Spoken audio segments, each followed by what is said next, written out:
Hello class, good morning. Class 5, today we have a very interesting topic, states of matter.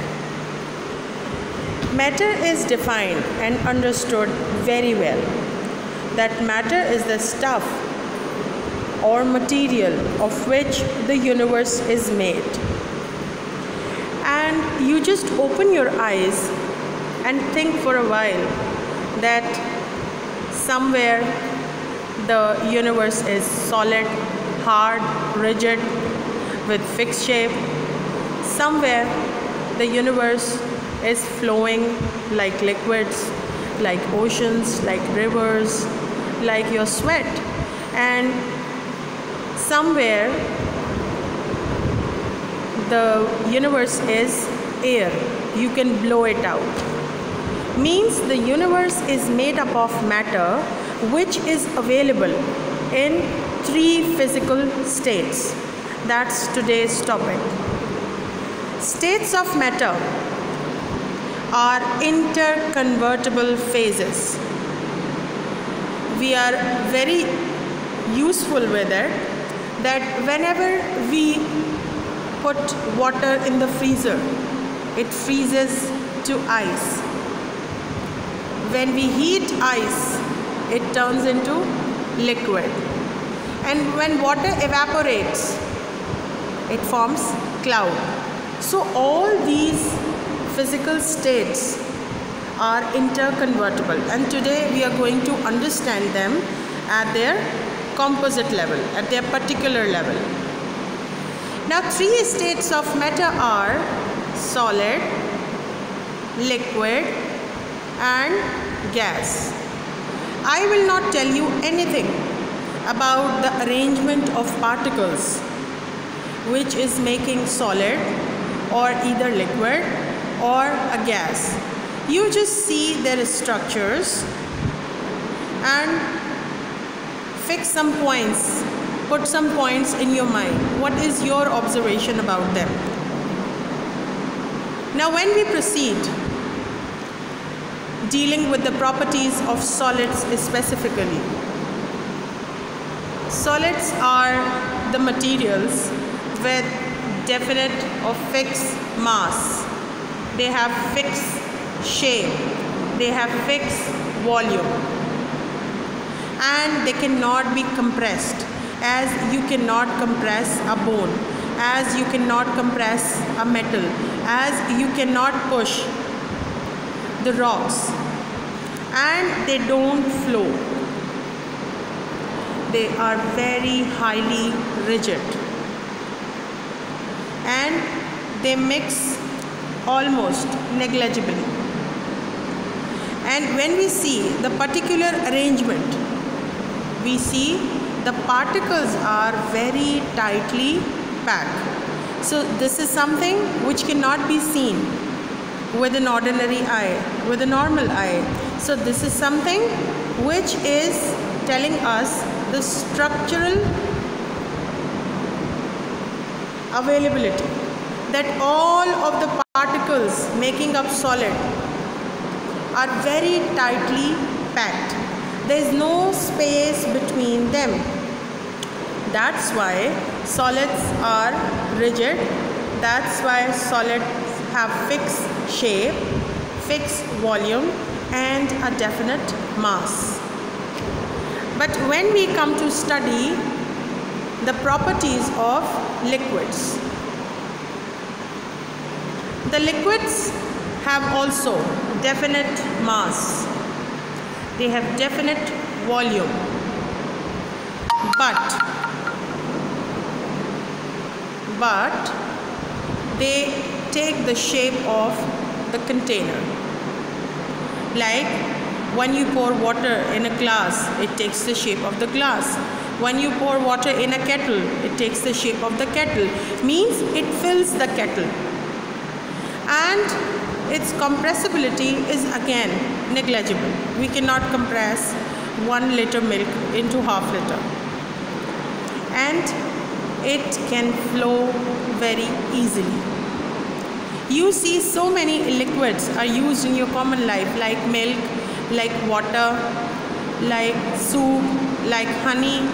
So all of them have the ability to flow. This is called as their fluidity, and they are less rigid, means they are not as hard as the solids are, and they mix very fastly, because when we see the structure of liquids, the particles are vibrating and they are moving and they are sliding over one another, because the particles are not that much fixed as they were in the solid state. They have very small spaces between them. So these spaces are allowing them to move here and there so that the liquid flows. Now when we see the properties, characteristic properties of gases, here we see gases have definite mass, but they take the shape of the container in which it is kept. Like if you blow the air into the balloon and you release it, the air will be spreading out, maybe in a room, maybe in a school, maybe in a city. You cannot trap that gas. Next, the volume is indefinite. Like whatever the space is available, the gas molecules or particles quickly spread. Like you spray perfume in your room and you can smell it at your doorstep, in some other room, in the kitchen, and they are highly compressible. You can press a balloon. So the particles of a gas are very far. They have large empty spaces between them. That's why when you squeeze them or when you apply pressure on them, they come closer.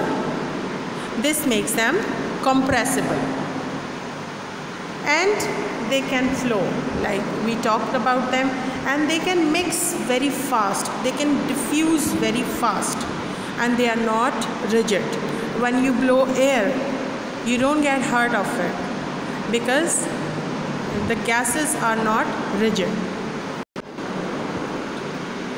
Now, discussing all of the properties of each physical state, solid, liquid and gas.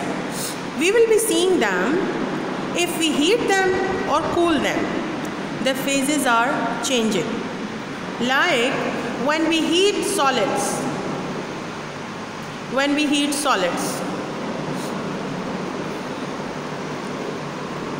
it melts into a liquid, and the method is called as melting. When we heat a solid, we provide it with energy. The particles absorb energy and they start behaving like a liquid. This energy converts a solid into a liquid, and when all the solid melts into a liquid, that temperature is called as the melting point of the solid. Like when we heat a liquid, it turns into a gas. This process is called as evaporation. You know, evaporation is the process in which liquids are dried, and it happens at all temperature, at room temperature. And even in winters, evaporation goes on. But the temperature at which the liquid is boiled up into vapor phase, into gas phase, it's called as its boiling point.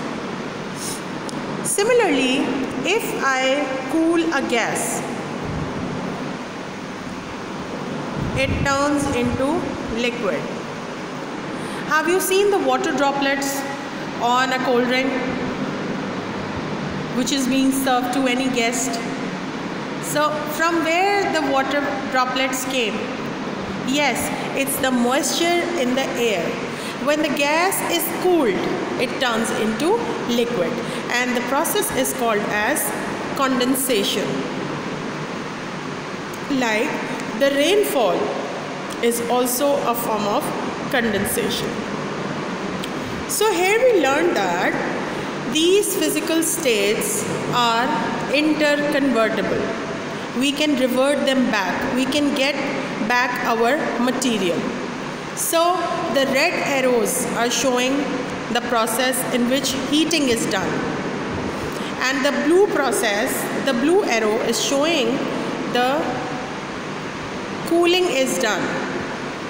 So the next is, you must be with the definition of these terms in your mind, that what is called as melting, what is called as boiling, evaporation, freezing, and condensation. With the help of examples, you will be able to learn about these processes taking place in our daily life. Now I am about to wind up today's class with letting you remind that today's outcome are, what do you mean by different states of matter, properties of solids, properties of liquids, properties of gases, and the main reason that why the states of matter change on heating or cooling. This video will not be enough to understand all these topics. I will advise you to read the topic thoroughly from the book, watching the pictures, see the labelings, and read the focus points, the key points, which is written at the end of the chapter, and then you will be able to understand the topic and you will be able to write the answers of today's questions. Thank you, class. God bless you. Take care.